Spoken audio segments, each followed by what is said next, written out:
मैं ना तो तुम्हारी महंगी भेंट से प्रसन्न होता हूँ, ना दिखावटी दान दलायुता से। अगर मेरे मन को हरना है तो मुझे प्रेम से पुकारो, मैं हाजिर हो जाऊंगा। अवास्तविक चीजों को लेकर मन में कभी डर पैदा मत होने दो, वो वास्तविक नहीं है। वह ना तो कभी था और ना कभी होगा। इसके विपरीत जो वास्तविक है वह हमेशा से था और उसे ना तो बदला जा सकता है ना कभी नष्ट किया जा सकता है। जो मनुष्य किसी अच्छे काम में लगा हुआ होता है, आने वाले समय में उसका अंत कभी बुरा नहीं होता है। मनुष्य अपनी 3 प्रमुख कृतियों द्वारा नरक के द्वारा पर पहुंचता है। वे तीनों कृतियां काम, क्रोध और लोभ हैं। मनुष्य का समस्त निर्माण उसके विश्वास के फलस्वरूप होता है। जैसा वह सोचता है उसी के अनुरूप वह बनता है। परिवर्तन इस संसार का नियम है। एक नजर में तुम असीम संपत्ति के मालिक बन सकते हो, दूसरी नजर में तुम दरिद्र बन सकते हो। एक इंसान के रूप में इस धरती पर तुम्हारे कुछ कर्तव्य हैं। अनिवार्य रूप से अपने कर्तव्य को निभाओ।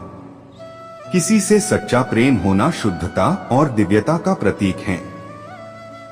जो कुछ भी हुआ है उसमें तेरा कोई योगदान नहीं है, इसलिए तुम्हारी सारी परेशानियां व्यर्थ हैं।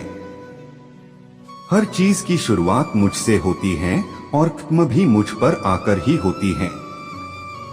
इंद्रियों से मिलने वाला सुख सच्चा नहीं होता है। इंद्रियों का सुख पहले तुमको अमृत की मिठास देगा, लेकिन बाद में तुम्हारा विनाश कर देगा। तुम अपने जीवन को सार्थक बना सकते हो, लेकिन इसके लिए तुम्हें मेरी शरण में आना पड़ेगा। अगर तुम्हें मेरी बातें अटपटी लगती हैं, तो तुम्हें अपने नजरिए को बदलने की जरूरत है। अभी तुम चीजों को उस तरह से नहीं देखते हो जिस तरह मैं देखता हूँ। अगर एक बार तुमने मुझ पर विश्वास कर लिया तो तुम्हें जीवन में कभी निराश होना नहीं पड़ेगा। एक बार जो मुझ पर विश्वास करता है उसको मैं कभी छोड़ता नहीं हूँ। जो मेरे भक्तों के साथ धोखा करता है उसके लिए मैं सबसे बड़ा शत्रु हूँ। अगर किसी ने मेरे भक्त को एक बार भी धोखा दिया तो जन्मों जन्मों तक मैं उसका उद्धार नहीं करता हूँ। इस देवत्व का सर्वोच्च मैं हूँ, सब कुछ मुझ पर निर्भर है। अगर तुमने मेरे बारे में जान लिया तो तुम्हारा कल्याण निश्चित है। मैं हर दिल को एक मंदिर की तरह देखता हूँ। जो दिल जितना सुंदर होता है वहाँ मैं उतना ही अधिक ठहरता हूँ।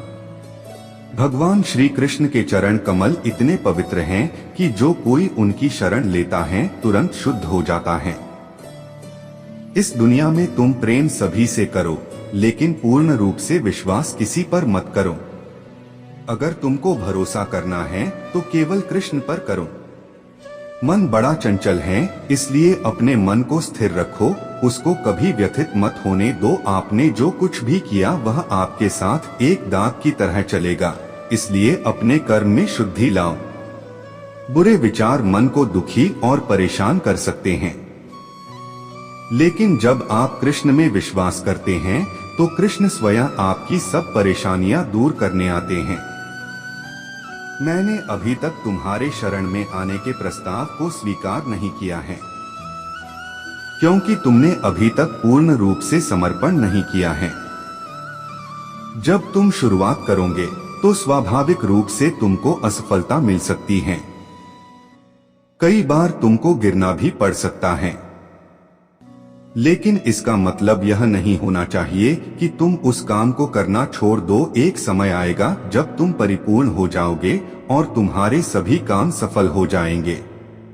इस काम में मैं हमेशा तुम्हारे साथ खड़ा रहूंगा। मैं तुम्हारे हर छोटे बड़े कर्म में साथ दूंगा।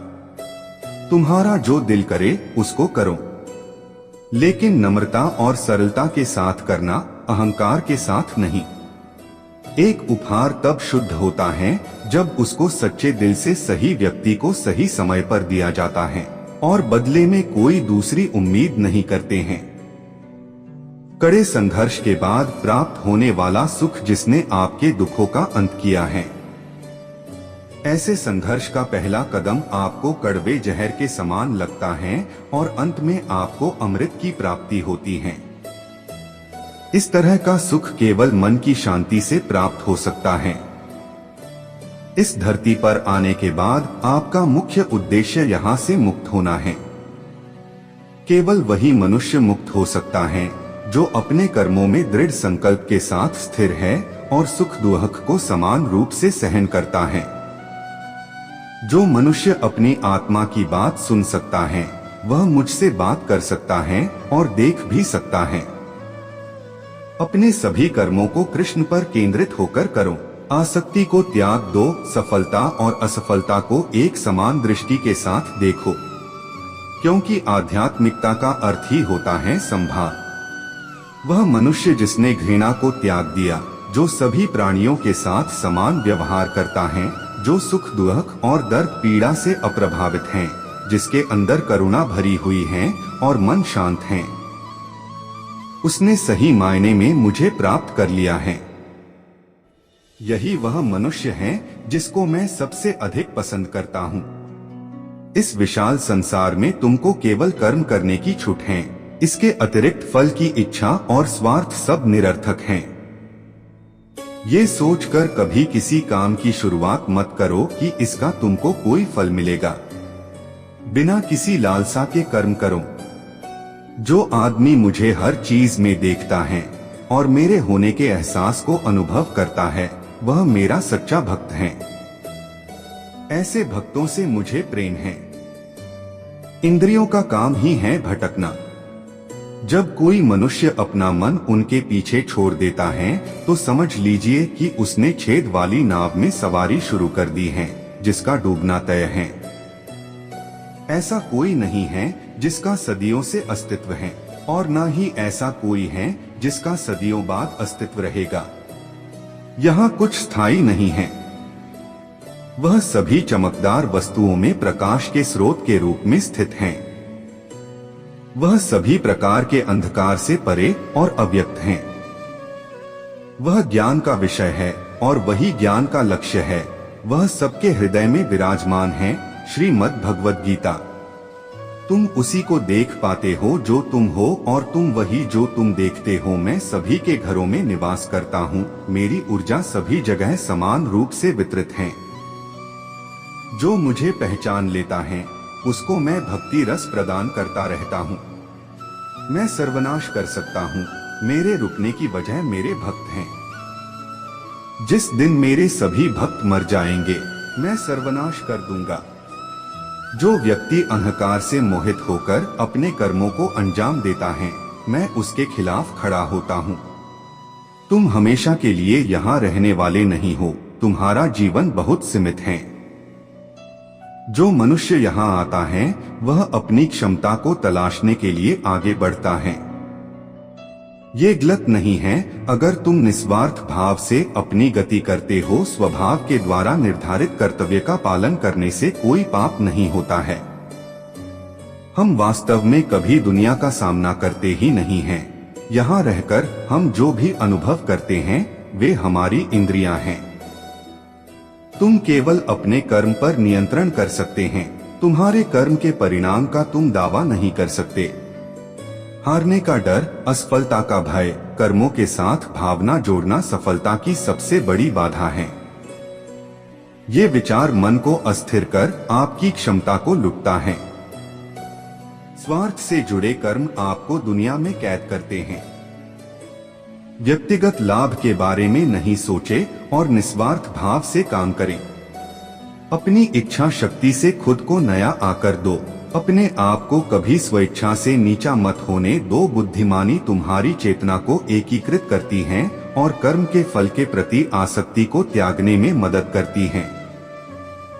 दूसरों के सुख दुख पर कोई यदि इस प्रकार प्रतिक्रिया देता है जैसे वे उसके अपने हैं, तो उस व्यक्ति को सच्चा आध्यात्मिक मान सकते हैं। मैं हर समय से यहाँ पर था। ऐसा कोई समय नहीं है जब मैं यहाँ नहीं था। मैं समस्त भूत में भी विद्यमान था और समस्त भविष्य में मेरा विद्यमान रहेगा। दुनिया का सबसे बड़ा पापी अगर समर्पण के साथ मेरी सच्ची उपासना करे तो मैं उसको भी शुद्ध कर देता हूँ।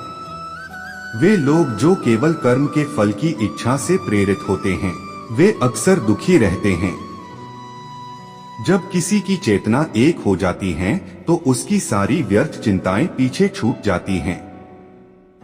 फिर उसको किसी वजह की चिंता नहीं होती है। चाहे चीजें अच्छी हो या बुरी, वह सदा एक सा रहता है। जो लोग अपनी आत्मा से भली भांति परिचित है, वे इंद्रियों पर पूरी तरह से नियंत्रण रखते हैं। अपने भूत की घटनाओं पर चिंतित होना व्यर्थ है। तुम ना तो अपने भूत को बदल सकते हो, ना अपने भविष्य की कल्पना कर सकते हो। तुम केवल चिंतित हो सकते हो, जो पूरी तरह से अर्थहीन है।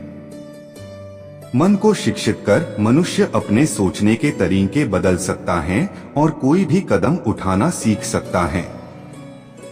यह योग का केंद्रित सिद्धांत है।